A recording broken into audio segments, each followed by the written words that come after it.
Hello student, welcome to the career launcher. मैं हूं Nilima and in today's class we will learn about the kingdom Animalia. तो अब तक जो हमने 5 क्राइटेरिया पढ़े थे, according to on the basis of the 5 criteria, तो जो साइंटिस्ट रॉबर्ट वाइटकर थे उन्होंने एनिमल को क्लासिफाइड किया था into the 5 kingdom on the basis of the 5 criteria जो हमने लास्ट वाले वीडियो में पढ़े हैं. That criteria are nothing but, जैसे first one is a body organization था, then second is the body symmetry, third one is nothing but the body cavity, fourth one is the germ layer, and the fifth one is the body segmentation. So on the basis of these 5 criteria जो scientist थे हमारे कौन, Robert Whittaker. So he has classified the animal into the 5 kingdom animal. ठीक है, तो ये जो 5 kingdom animal classification है इस किसके ऊपर बेस्ड, ऑन दिस 5 क्राइटेरिया. सो इस 5 क्राइटेरिया को हमने ऑलरेडी पढ़ा है. On the basis of this 5 criteria अभी हमें ये फ्लो चार्ट पढ़ना है. ठीक है, जो कि हमने ऑलरेडी पढ़ा है वही चीजें अभी यहाँ पे क्या करना है, एक इसमें मर्ज हुई है जिसको रिकॉल करना है. तो ये वाला जो फ्लो चार्ट है ये आपके एग्जाम में है, इसीलिए ये वाली चीजें पढ़नी थी. बट ये वाली चीजें आपके एग्जाम में नहीं है क्योंकि इन सब चीजों में ये वाली चीजें सब इन्वॉल्व थी, इसलिए हमने इसको पढ़ा था. तो बिफोर ये चार्ट करने से पहले आपको ये चीजें क्या करनी पड़ेगी, पढ़नी पड़ेगी. सो यहाँ पे what happen in case of this flow chart of a kingdom Animalia, जो हमारे साइंटिस्ट थे रॉबर्ट वाइटकर, उन्होंने क्या बोला था कि all the multicellular animal are belonging to the phylum Animalia. उन्होंने क्या बोला था कि जो सभी के सभी मल्टीसेलुलर एनिमल्स होते हैं वो कौन से किंगडम में आते हैं, they are comes under the kingdom Animalia. तो इसीलिए इस फ्लो चार्ट की हेडिंग क्या है, किंगडम एनिमालिया. समझ में आया. सो इट मीन्स दैट कि ये जो फ्लो चार्ट है यहाँ पे हम सभी के सभी किसके बारे में पढ़ेंगे, only and only multicellular organism and multicellular animal. Unicellular की बात हो रही है यहाँ पे नहीं. सो यहाँ पे देखो एक एक चीजें, किंगडम है किसके बारे में पढ़ना है आपको, multi cellular. So all the multi cellular animals are comes under which kingdom, Animalia. तो इसलिए फर्स्ट इसमें यहाँ पे लिखा भी है kingdom Animalia, multi cellular organism without cell wall. So as we know that difference between the plant cell and the animal cell. So plant cell में क्या होती है, there is a present of cell wall and in case of animal cell there is absent of a cell wall. So इसीलिए यहाँ पे क्या लिखा है, विदाउट सेल वॉल. तो समझ में है, क्योंकि यहाँ पे क्या बोला था साइंटिस्ट ने कि सभी के सभी जो मल्टीसेलुलर एनिमल है वो कौन से किंगडम में आते हैं, एनिमालिया. सो इसीलिए यहाँ पे क्या लिखा है, एनिमालिया. देन यहाँ पे जो सेकेंड वाला आपको क्राइटेरिया दिख रहा है, अभी जो हमारे जो 5 क्राइटेरिया थे कौन से, body organisation, body symmetry, body cavity और यहाँ पे बॉडी सेगमेंटेशन था. फिर हमने उसमें क्या पढ़ा था कि कौन से फाइलम के animal according to this criteria किस इसमें आते, कौन से फाइलम में आते. ये हमने देखा था कि एनिमल किस किस फाइलम में आते हैं on the basis of this criteria. So जो फर्स्ट वाला क्राइटेरिया हमारा कौन सा है, body organization. So body organization में जैसे हमने पढ़ा था protoplasmic grade organization, protoplasmic grade organization. So ये कहाँ पे था, this case happen in case of a unicellular animal. So unicellular animal में क्योंकि एक ही सेल होती है और वो एक ही सिंगल सेल बॉडी के सभी फंक्शन को परफॉर्म करती है and that is the reason उनके बॉडी ऑर्गेनाइजेशन को क्या बोला जाता है, प्रोटोप्लाज्मिक ग्रेड ऑर्गेनाइजेशन. अभी आप बोलोगे मैम यहाँ पे तो वो ऑर्गेनाइजेशन है ही नहीं. क्यों नहीं है, क्योंकि हम किसकी बात कर रहे हैं, only and only multicellular animal की. और ये प्रोटोप्लाज्मिक ग्रेड ऑर्गेनाइजेशन हमारा किसमें था, यूनिसेलुलर में. इसीलिए ये यहाँ पे रहेगा क्या, नहीं. तो इन केस ऑफ मल्टीसेलुलर एनिमल में हमने जो ऑर्गेनाइजेशन पढ़ा था वो कौन सा था, cellular grade organisation, then cell tissue grade organisation, then tissue organ and organ system grade organisation. तो सेलुलर ग्रेड ऑर्गेनाइजेशन में क्या होता है कि जो मल्टीसेलुलर एनिमल्स होते, जैसे हमने देखा है कि ये जो एम्ब्रियो है और एम्ब्रियो में ये जो एम्ब्रियोनिक सेल्स है इनका डेवलपमेंट किस में होता है, ये जो सेल्स है इनका डेवलपमेंट टिश्यू में होगा एंड टिश्यू का डेवलपमेंट किस में होगा, हमारे ऑर्गन में होगा.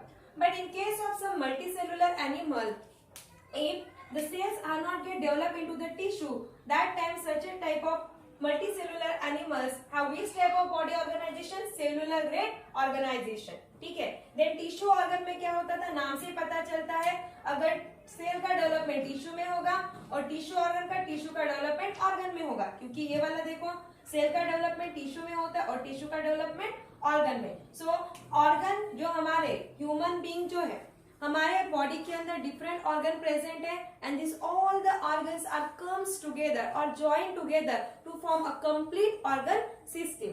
तो इसीलिए यहाँ पे क्या लिखा गया है? Organ system. तो ये जो सभी ऑर्गेनाइजेशन है, मतलब cellular grade and tissue organ and organ system grade organization, ये किसमें होते हैं?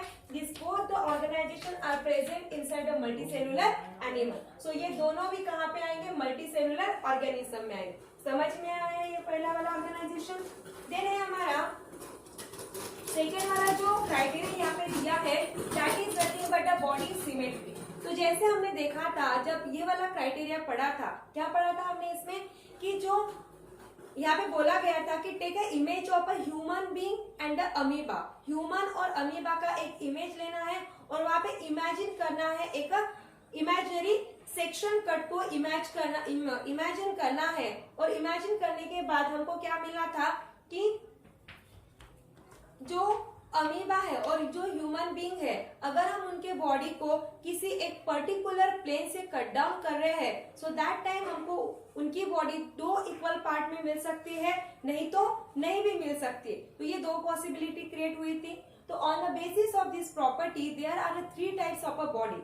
ठीक है, कौन सी थी? Asymmetrical body, radial symmetry and bilateral symmetry. तो असिमेट्रिकल बॉडी में क्या होता है कि ऐसा कोई भी इमेजिनरी एक्सिस ही नहीं होता है जिससे अगर हम बॉडी को कट डाउन करें तो हमको दो इक्वल पार्ट में मिले.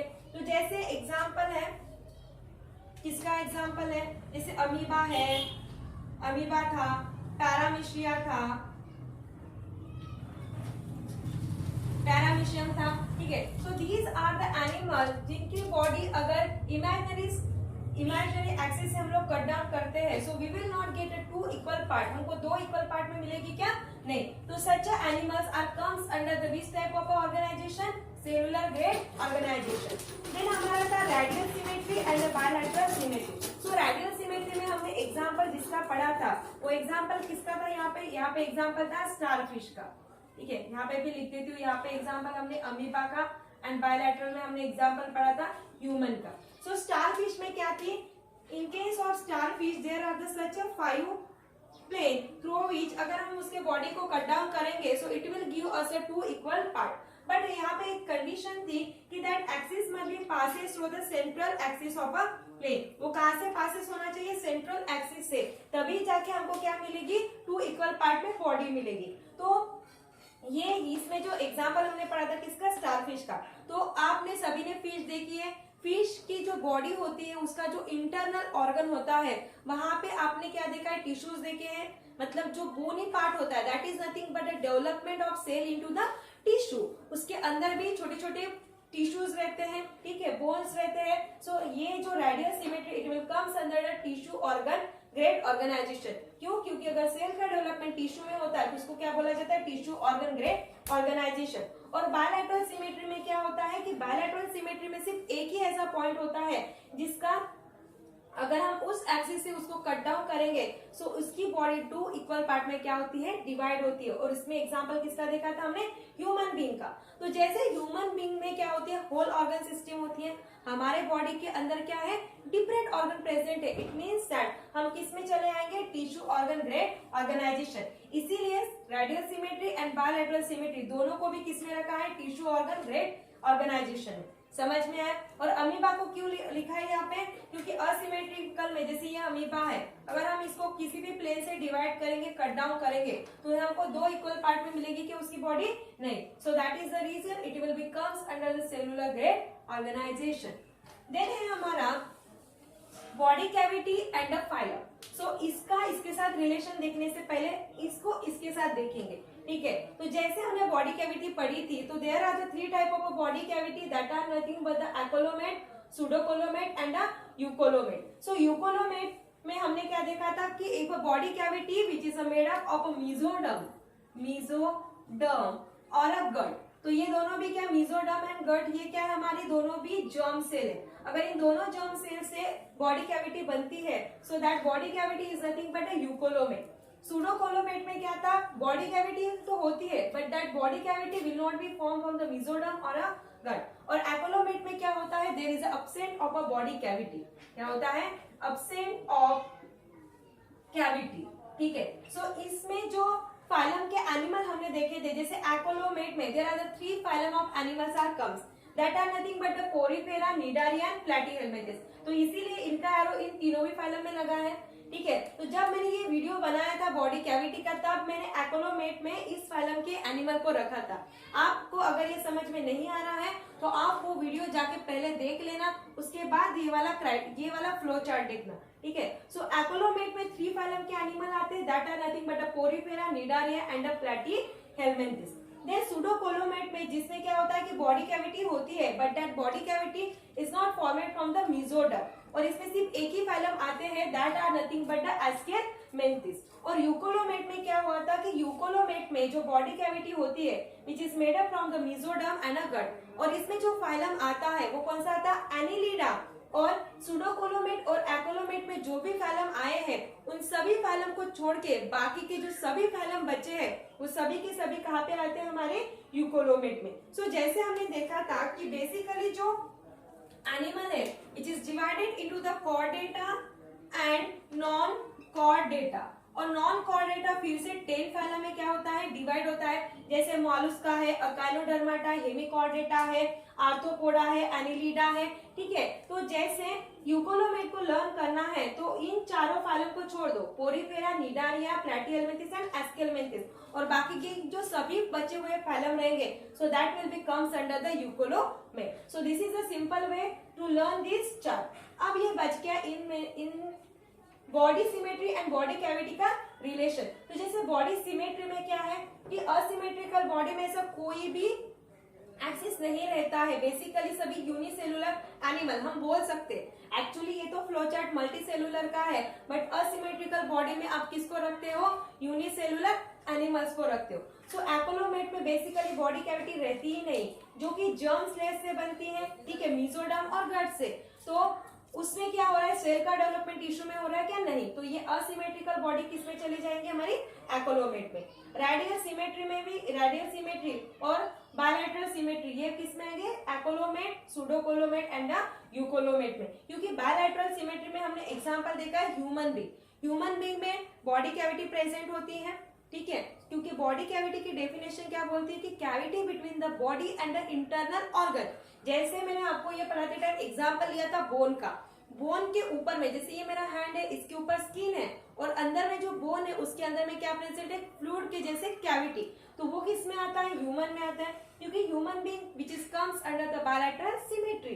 सो बायलैटरल सिमेट्री हमारा किस में चला जाएगा, eucoelomate and the pseudocoelomate and also it will becomes under the acoelomate. So this is how the bilateral symmetry which is related to the 3 cavity. तो इस तरीके से ये फ्लो चार्ट है। तो इस फ्लो चार्ट को रटना नहीं है, इसके पहले इस फ्लो चार्ट को ड्रॉ करने से पहले सबसे पहले आपको ये 5 क्राइटेरिया की वीडियो देखना है। वीडियो देखने के बाद फिर से ये वाला वीडियो देखना है और ये चार्ट ड्रॉ करके देखना है। तो किस क्राइटेरिया में किस फाइलम के एनिमल को देखा था हमने, ऑन द बेसिस ऑफ ये वाला चार्ट यहाँ से ड्रॉ किया गया।